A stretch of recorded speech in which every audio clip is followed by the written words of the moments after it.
My countrymen, we are here again in a meeting which will be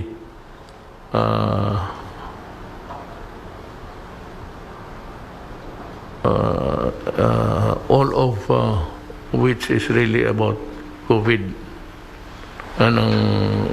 Hindi tayo lalalo dyan. Most of the discussion tonight will be cornered by the issue of COVID. I'd like to ask Secretary Galvez made a trip to India and he's back, and we would like to know what happened to the result in our quest for more vaccine, with Indonesia popping in helping us. Secretary Galvez. Yes, sir. Sir, I will share my slides, sir, my presentation. It is more or less 10 to 15 slides, sir. So, when do we expect the shipment from India? Sir, it will be by third quarter po, sir. But I will wanted some explanation, sir, pertaining sa the deliveries of our different vaccines. If you will allow, Mr. President, that I will present in order po, sir. Well, gusto ko lang malaman ng ating mga kababayan up to what point in time are we in the fight against the COVID. So if there's... Sir, based on the target and timelines that we had, this coming March, we will be receiving 2.3 million doses. Sir, for this month of March, we will be expecting more or less 2.3 million vaccines. It will be coming from Sinovac, 400,000 from the Chinese donation. And then also we are working on the procurement through the OH, the 1 million Sinovac, so total of 1.4 Sinovac vaccines. And we have an information from WHO that we might be receiving almost 1 million of AstraZeneca also within this month or maybe early April, with 979,200 AstraZeneca, with a total of 2,379,200 doses by March or early April po, sir. I hope alam mo, gusto ko malaman ng mga tao that we would be discussing the time and the actual inoculation of the rest of the Filipinos. Mabutit pa't sabihin ko na sa inyo ngayon, yung araw na to, including those who are really hurrying you up and criticizing government. Sinabi ko na nga if they want to join the lady, they can negotiate, and I will honor it if they can have a vaccine sufficient for our need. Mga kababayan ko, hanggang ngayon, wala pa tayong sobra. Ibig sabihin, walang dumating except those donated. Yung ginawang donasyon lang ng China pati sa WHO. Walang bayad yun. Si Secretary Galvez pumunta ng India at maroon siyang negotiation. He says that it was a very good one and we can expect delivery in weeks. Ganito ang tanong ko, kasi talagang apurado ang lahat naman. Meron tayo nandyan ngayon intended sa pangalawang injection, kasi dalawa yan eh. The booster would follow in so many days. Yan hindi pa nagagamit kasi ang second booster, ang problema niyan, madali yan sabihin. How about those needing already the second dose? There's a problem there. Sabihin mo, gamitin na muna para sa first dose na hindi pa na bakunahan. Oh, that's good. But the problem is, the second dose would come from the future deliveries. Okay yan. Ang problema, ang next problem is, baka hindi dumating. Ano ngayon ang on time? I'm sure that everybody, especially the World Health Organization, must know our quandary na gagamitin natin. We assume that the 525,000 sir. 525,000 doses. 525. Kung gamitin lahat yan, paano yung ngayon na-injectionan ng Sinovac? Kasi ito man ang pinakamarami. Kung kailangan nila in the interim between the period of the delivery of the vaccines and the due date of the second inoculation, second vaccination. There's a problem there. Yes, you can. Magandang gabi po, Mr. President, Senator Bongo, Chair of the Committee on Health, and Yusek Bernie Flores, and all the IATF members. Sir, yung pong sa Sinovac, talagang nakatabi na po yung second dose. For the simple reason that the interval between the first and the second dose is only 28 days. After 28 days, after a person was given the first dose, susunod na po yung pangalawang dose 28 days later. So nakatabi na po yun. Wala na po tayong problema sa Sinovac. Yung issue na lang po ay sa AstraZeneca na ating pong tinanggap sa pamamagitan ng COVAX facility. So 525,000 po yan. At ang una pong ginawa ng program coordinator natin, itinabi na rin yung for second dose. Parang tama si Senator na kung hindi tayo nakakasiguro kung darating ba yung second dose o hindi, baka tayo sisihin pagdating ng panahon na kinakailangan na ng second dose. Ngayon po, ang time interval, yung pagitan ng first dose sa AstraZeneca at sa pangalawang dose is 12 weeks, 3 months po. Palagay naman natin, and according to the WHO country representative, he will write a letter to reassure us that the next batch will really come. And from there, we will use the second dose. So baka dumating po, hindi lang makapagbigay ng definite date, but could be anywhere from last week of March to about first week of April.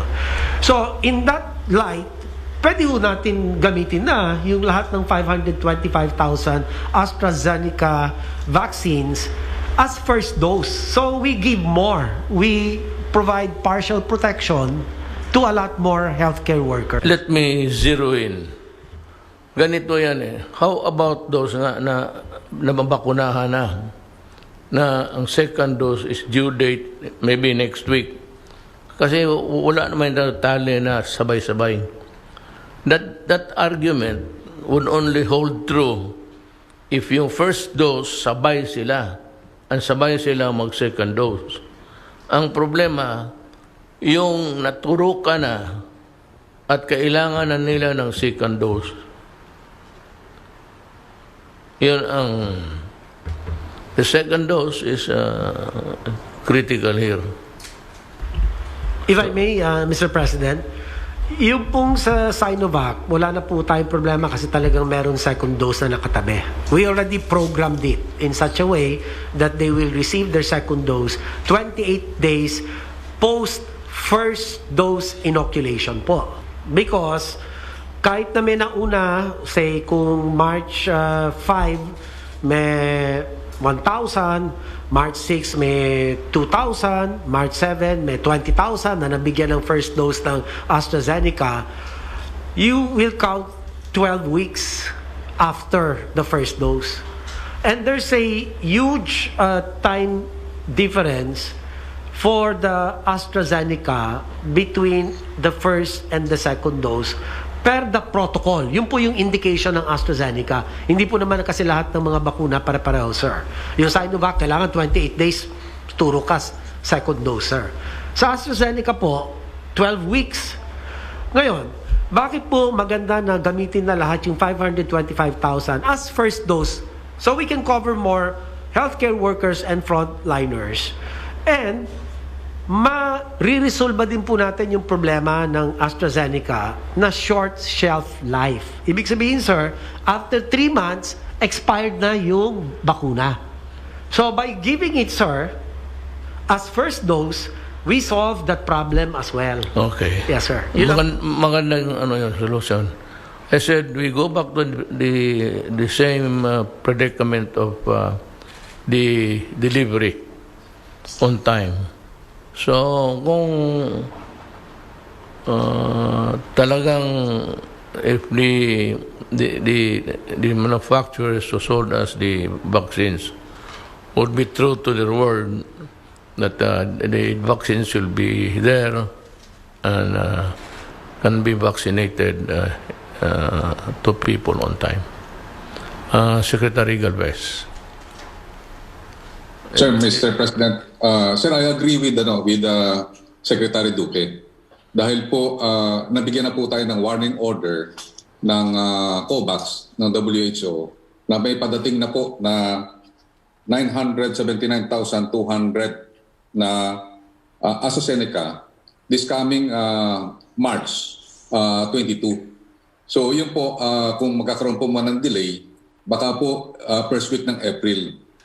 At ako po ay sinabihan din po ni Dr. Rabi na mas maganda talaga na magamit po yung first yung nauna na 525,600 na doses na magamit na po lahat, ma-expedite na po lahat, sabi niya.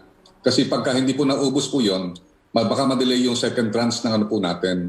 So ang sinasabi niya po ay talagang darating po ang AstraZeneca na this coming May, mayroong 4.5 million darating pa ng AstraZeneca. At yung sa pangalawang tranche po ngayon na binigay po sa akin na information ni Director Atoy ng DOH is 979,200 po ang darating this March. Ito po ang pinaka-latest information po. So, ang recommendation ko po ay support the recommendation of Secretary Duque na mas maganda po na maibigay po natin sa AstraZeneca dahil meron po tayong taktaw na more or less 3 months po. Well, we are only hoping that these things would come to pass. And pati yung COVID mismo. But we cannot be really cocksure on that. So, we do not leave any room, any space for lapses sa ating drive against the COVID-19. Ilan ho ang available? Ang available po na dumating mga 525,000 doses for AstraZeneca. And many of these have already been deployed to the various healthcare facilities. At yung pong for second dose, pwedeng ilipat natin or ibigay to more people as first dose, Mr. President. Pwede pa pong i-report ko po yung COVID situationer po natin, Mr. President. Yes, go ahead. I have about 14 to 15 slides. I'll make it quick, sir. Thank you, sir. Magandang gabi po, mahal na Pangulo at sa akin po mga kapwa kalihim. May dalawang bahagi ang aming pong pag-uulat sa inyo ngayong gabi. Magandang gabi po sa taong bayan. Una po ang atin usual na COVID-19 situationer at ikalawa po magbibigay kami ng updates on our biosurveillance. Sa COVID situationer, ito po yung mga pangunahin mensahe natin. Yung po pagtaas ng mga kaso ay patuloy at ito po ay na tukoy dito po sa lalong-lalo na sa National Capital Region. Meron na pong dalawang rehiyon na asa high risk ang kanila pong risk level classification. Ang ibig po sabihin nito ay either yung kanila pong attack rate per 100,000 population ay lumampas na po ng 7 per 100,000. 7 na kaso per 100,000 population. Or yung kanila pong laki o itinaas ng porsyento ng kaso sa kasalukuyan 2 linggo ay umabot na, lumampas na po sa 200% kumpara noong nakaraan ikatlo at ikaapat na linggo. May 4 po tayong mga ibang rehiyon na andun po as a moderate risk at sa NCR po may 2 cities at critical risk and 12 po at high risk. Yung pangalawa pong mensahe natin, habang tumataas po ang kaso ng COVID-19, sinisiguro po ng pamahalaan lokal at pamahalaan nasyonal na sapat ang ating pong kapasidad pangkalusugan. At kung meron pong mga pagkukulang, andyan naman po ang national government na magbibigay po ng karagdagan tulong o suporta para po mapalawig ang kanila pong health systems capacity. Ang CAR, ang NCR at ang Region 7 ay may mataas po silang healthcare utilization rate at 56%, 49% and 47% respectively. Pero sa ganoon bilang, they are still considered as low risk classification. At 6 po ang as a high risk and 5 moderate risk areas dito po sa mga iba't ibang region in terms of healthcare utilization rate. Pangatlo po mensahe, ang kaagaran, kilos o aksyon ng mga LGU and the national government ay talagang ginawang mabilisan at agresibo at kailangan matustusan po itong mga hakbang na ito para maputol ang kadena ng hawaan at masiguro natin na ang kanila pong inilatag na mga pamamaraan o mga hakbang ay talaga pong magiging epektibo para mapababa ang kaso ng COVID. Ito po ang ating mga pangunahin na mensahe. Sa pangalawang slide naman po, ngayon, ika-15 ng Marso, meron na naman po tayo nadagdag. Tumaas na naman po ang ating kaso to 5,404. At sa 5,404 na naidagdag sa ating po mga kaso, 2,842, pinakamarami ay mula po sa NCR. At 859 naman po galing sa Region 4A. At 425 naman po sa Region 7. At ang balanse ay ito po ay nasa mula po sa mga iba pang mga rehiyon. Para naman po sa atin, active cases, ito po sa bandang kaliwa, meron po tayong 53,479 or equivalent to 8.53%. Ito po sa kasalukuyan ay nasa mga ospital, naka-isolate po sila. At out of the 53,479, yung 51,937 or equivalent to 97.12%. Ito po, sir, puros karamihan, mga mild cases, mga 90 to 92%, tapos ang asymptomatic about 4%, 2 to 4%, or moderate. At 1,540 naman, equivalent to 2.88%, ang mga severe, o ito po yung mga malubha ang kanila pong kalagayan at nasa ICU. Ang atin naman pong recoveries ay 560,577, almost 90% recovery rate. Mataas naman po, napapanatili natin na mataas ang recovery rate. Gumagaling naman po sila matapos silang magkasakit ng COVID. Ang deaths po natin as a total 12,837 from the beginning of the pandemic, at ito po ay 2.05% of the total cases ang case fatality rate. Next slide. Ito po nakikita natin na talagang malinaw na malinaw. Tumataas na po ang mga kaso. Kung makikita natin yung last 1, 2, 3, 4, 5 graphs, bars, makikita po yung pagtaas ng mga kaso. At yung red broken lines, no, pinapakita na malapit na pong umabot doon sa atin first surge nung nangyari July, August, and September.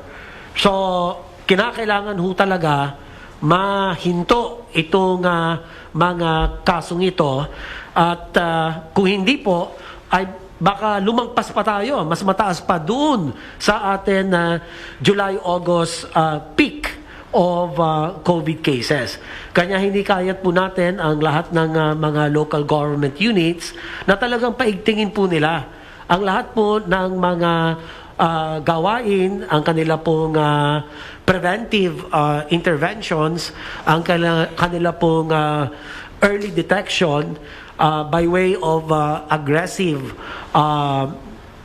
case finding, active case finding. Hanapin na po nila sa mga komunidad sa tulong ng Barangay Health Emergency Response Teams yung pong mga tao na nagpapakita ng sintomas, at sila po ay kung maaari ilabas na po kaagad at i-isolate para hindi na po makapanghawa, i-test po kaagad at magsagawa na kaagad ng aggressive contact tracing. Para nang sa ganon, yung pong mga nakasalamuha ay ma-quarantine na at hindi na po makapanghawa pa sa mga ibang mamamayan sa kanila pong mga komunidad. So, yan po, yung iba napanatili po natin na mababa. Next slide po. Sa death curve po natin ay patuloy naman po na sa kabila ng pagtaas ng mga kaso ay nito mga nakaraan araw, nananatili naman pong pababa ang bilang ng mga namamatay o pumapanaw dahil po sa COVID-19.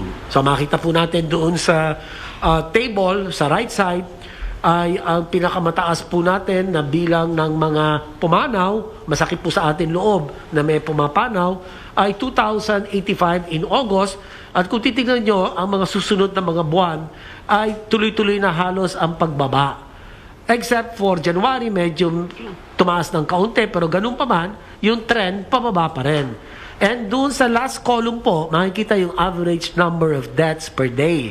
Makita natin from March 1 to 14 ay 9 deaths ang average per day. Kumpara po sa peak nung August ay 67. So kahit na po tumataas ang kaso ngayon at kinakailangan po talaga gawin ang lahat para matigil ang mabawasan ang pagtaas ng mga kaso, pero okay naman po at least in a way yung ating pong deaths ay napapababa po natin. Next slide. Ang huli na lang po ay ang aking pong mga updates, Mr. President, on the biosurveillance.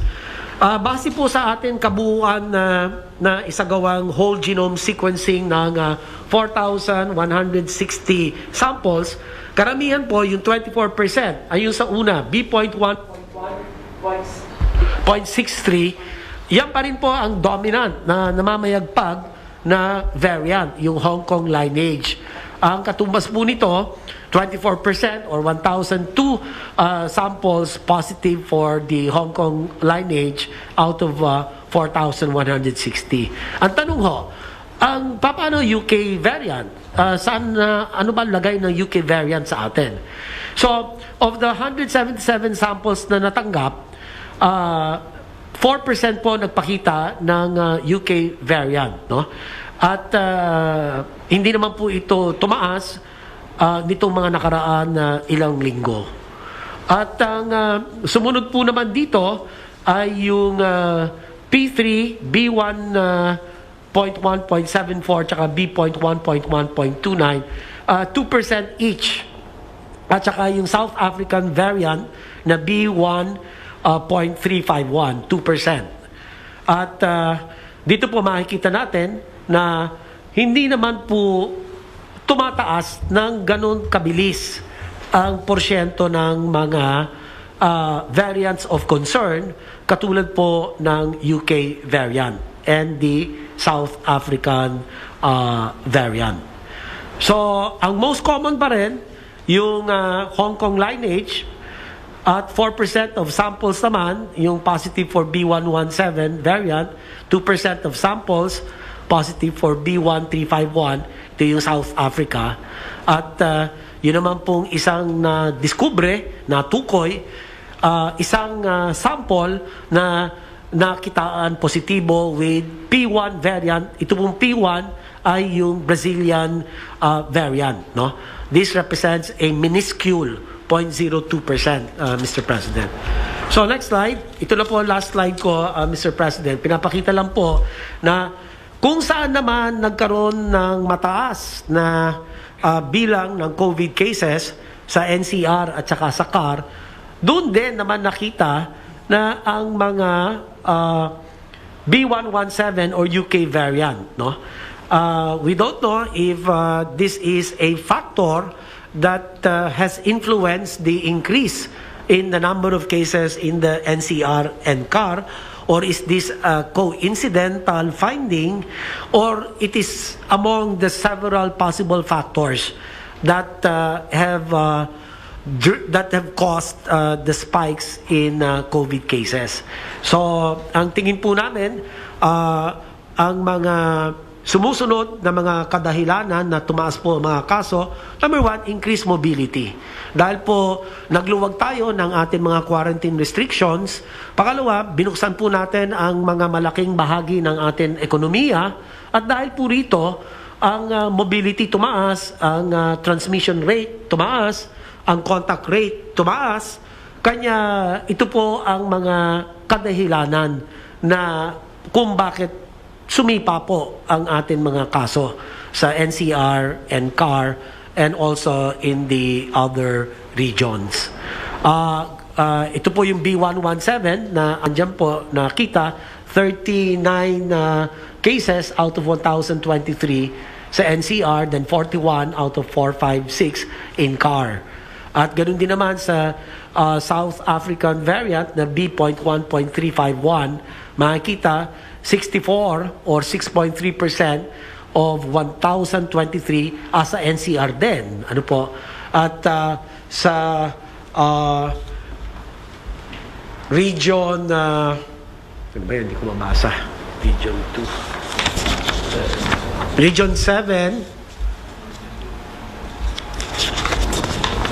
Region 2. Oho. Yan. Meron din po 400, pero hindi naman kasi 1 lang ang nakitaan ng South African variant sa region 2. At ganun din sa region 10, out of 61, meron pong isa na nakitaan. So, by and large, napakamaliit po ng porsyento nitong South African variant na nakita po sa mga iba't ibang mga rehiyon. So, other than the Hong Kong lineage na 24% of all the samples sequence, yung B117 pa rin ang variant of concern natin. Dahil nakikita po natin siya na although maliit ang porsyento, pero tumataas din dito sa NCR and CAR. Yun lang po, Mr. President. Handa po akong sumagot sa inyo pong mga katanungan. Salamat po. Let me explain to the people in simple terms. Yung bako na, it's the mask. Ilang gamit lang yan. But yung iba lumang-luma, isang buwan na ginagamit because they did not have money to buy. We have to provide the mask for everybody. Kung yung tao walang pera mabili ng mask, how do you expect compliance from him? So, it's good. I think the ILG again, the barangay captains, makatulong po kayo. Same, you have the same data sa mga tao kung sino yung nabakuna, sino hindi. So para yung iba when they buy a mask, it can be worn for so many days only, and the property of the mask is lupay-lupay na. So, kung kailangan na we ask the people to comply, we also look into the possibility that they cannot buy it. So, government sa panahon ito must provide. Kailangan talaga nila. So, huwag natin when they get sick, you cannot plug a dead horse. Kaya at least every 2 days, puro pawis na yan. At I said the properties of that mask might not be really as strong as what it is intended for. Si Harry Roque, Harry, bakit ka nag-positive? Ay, ewan ko po. Pero binibilang ko po kung saan posibleng nakuha. Pero sumama po ako sa rollout ng vaccination sa PGH, sa Vicente Soto, sa Southern Philippines, sa Lawag Medical, at saka sa sa Roque Ablan. Hindi ko naman, I sense no difference in your deportment. Wala po. Tuloy-tuloy po tayo. Oo. Tuloy-tuloy pa rin po ang mga press briefing. Tuloy-tuloy po lahat. Kaya lang po, para wag ako makahawa, naka-isolate po ako. Kaya, had you been able to validate if you really have the COVID or not? Opo, nakadalawang beses po ako ng test. Pareho pong positive. My countrymen, I think that we dedicated this particular program only sa COVID kasi para maintindihan ninyo lahat. Ngayon, naintindihan ko ang problema ng mayaman, naintindihan ko ang mahirap, intindihan ko yung access ng mayaman, naintindihan ko yung access ng mahirap. Yung mga mayaman, there will be a surplus. I'm sure of that. So, pero it might not really be good to wait for that. Sabi nga, I have read a statement somewhere that sabi ni I think it's I will not I'm sure somebody said it. It was published, but nababasa ko o sa I think sa CNN or yung balita na Tagalog. baka doon ko na yung COVID is really dangerous because infect you for another. Yun ako, this winds up our talk for tonight. I will just say to my countrymen that do not despair. Kaya natin ito, COVID na ito. Maliit na bagay ito sa buhay natin. Marami tayong dinaanan mas grabe, mas mahirap, mas na magluluha kayo. Saka, I know, lahat kayo, lalo na mga kababayan ko nandyan sa Escobadas area, lahat kayo, huwag kayong matakot at hindi ko kayo iwanan. That's why I said, we're thinking of going mobile. Kayo na ang pumunta. Or, if you are near the barangay, you just wait because ang order ko ngayon is for the team to give you the vaccine while we're traveling. At least meron. Kung 5, 6, 7, okay na yan. Marami tayong sakyan. We will use all government assets. Gamitin natin ang lahat ng sasakyan ng gobyerno. Lahat. Not necessarily from the Department of sa DILGs. Sa lahat, we must contribute. And the other departments must take note of this. You have to contribute. I said, this is a fight not only against the COVID, but against, despair and hopelessness. Yung wala magsabi ang tao, wala ng, ano ba Tagalog sa hopelessness? Wala ng pag-asa at parang abandono kayo ng gobyerno. Hindi ho mangyari yan. We would like to, alam mo, sa totoo lang, kung may pera lang talaga, at may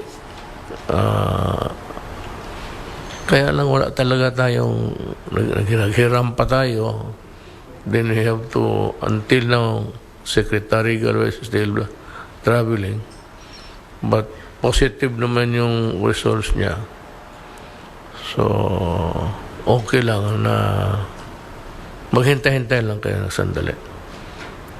Abutin ko na kayo, lalo na yung sabi ko mahirap kasi 1 kwarto lang kayo lahat. Anak ka, madali katabi mo. Yung mag-asawa, may mga anak na matanda, may kapatid. So, yung transmission ng COVID madali. Kaya pupunta, we will start. When can you start, Secretary Duque? Sa vaccination, sir? Then, yeah, the traveling, yung magpasok sa mga squatters area. Sir, pagka nagkaroon na po tayo ng sufficient na vaccines, they are going to be prioritized as per your instruction, Mr. President. Kung magdating na sa matapos na yung health workers, yung senior citizens, sir? Kayo na ang sunod. Then yung kung gusto ng mga nasa gobyerno, yung namang may trabaho, may pera kunti, last na tayo. Unahin natin sila. So ang priority would really be the squatters. And we go to the squatters area. They do not have to go there because for a lot of reason would come in. Walang pera, hindi maiwanan yung anak.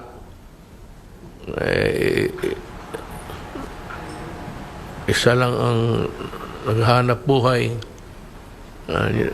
They take care of the children so they do not sabihin na lang nila kasi yan, bahala na. Yun na lang. That is an expression of resignation. yung magsabi bahala na it's an indicative of a person who has lost hope. Kung nangailangan ng tulong, nandyan kami. Hindi lang nga madali. Pero we will mobilize. Can we have it by ano bang yan? March 15 po, sir. Hindi, yung ano, yung April, May, sir. so can we have it 3 days from now? Para po sa Yung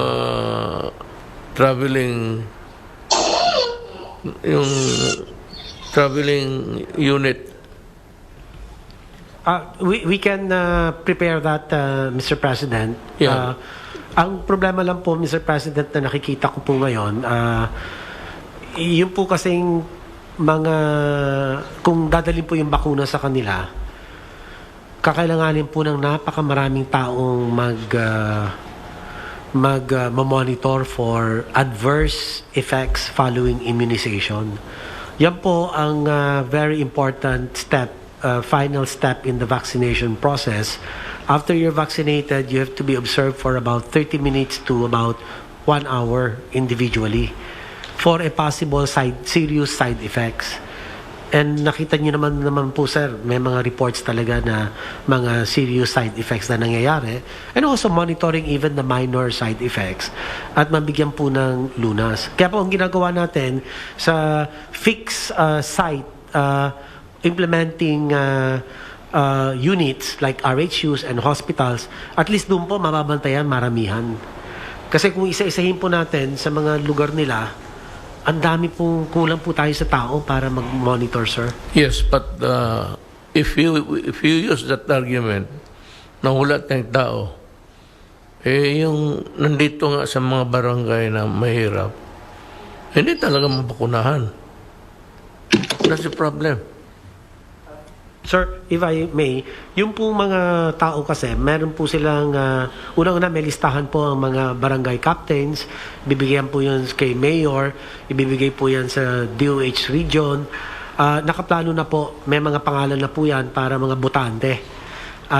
Yan po, meron na po silang assignment, kumbaga sa voting precinct, meron na din po silang assignment kung saan po sila babakunahan. At tama po kayo, sir, nung sinabi ninyo na pagka nagbakuna ka, you have to maintain the minimum public health standards na naka-face mask, naka-face shield, tapos may physical distancing, yung po mga upuan na habang nag-aantay po sila.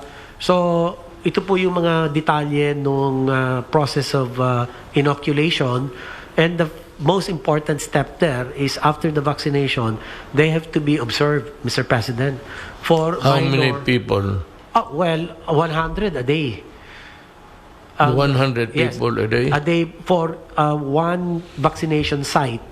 So kung 4,500 po yung vaccination sites, you will be expecting to vaccinate 450,000 people a day, Mr. President. And because we are targeting 70 million people to be vaccinated to reach herd immunity, Mr. President, it will take about 5 to 6 months to complete the first dose of vaccinating 70 million Filipinos for the first dose, sir. So nakaplano na po lahat ito, Mr. President. So execution na lang po, implementation na lang po, sir. Parang sa COMELEC na meron ng precinct, parang voting precincts, doon na lang po sila pupunta, may listahan na po doon. Lahat po ng pangalan nila. I'm satisfied with your answer, but the problem is, I said, there are those ganito who will take care of that problem. Yung hindi makaano. Either we provide the transportation, mag-rent, will rent social distancing lang rin. How many trips a day? We will compute, sir. Dito ng Metro Manila, pasok sila sa, for example, Tondo. Tapos dito sa Santa Ana, marami rin. Pupunta na lang doon at doon na just make sure that I said the integrity of the vaccine is not compromised. Baka mishandle, misplace, mismanage yung team, then there's always the danger that the vaccine given will be put to a naught. Yun ang ibig kong sabihin. So, with that, the Secretary, Mr. Senator Bongo, Secretary Galvez, and have I mentioned everybody? I mentioned him already. Si Del, yung superstar sa mga OFW. You know, they will remember you for all time. Pagka experience ko kasi, pag pumunta ka ng bahay, party, hindi ako pumupunta ng mga yung birthday parties, you know. Pero pag nasa hirap ka, o kaya may namatay, o itong galing sa labas, kaya din, talagang hirap na hirap sila sa tulong natin. Hindi na mo kakalimutan. So, ganoon kasi si Secretary Lorenzana, nasa Amerika na yan. Tumanggi yan na mag-uwi dito. I had to, binaso ko yan, sabi ko, you have to help me. You're a friend and kilala niya ako. More important, kilala niya yung karakter. Kasi kung sa corruption tayong lahat yan, mag-resign yan. So, that's it. Maraming salamat po, mga kababayan ko.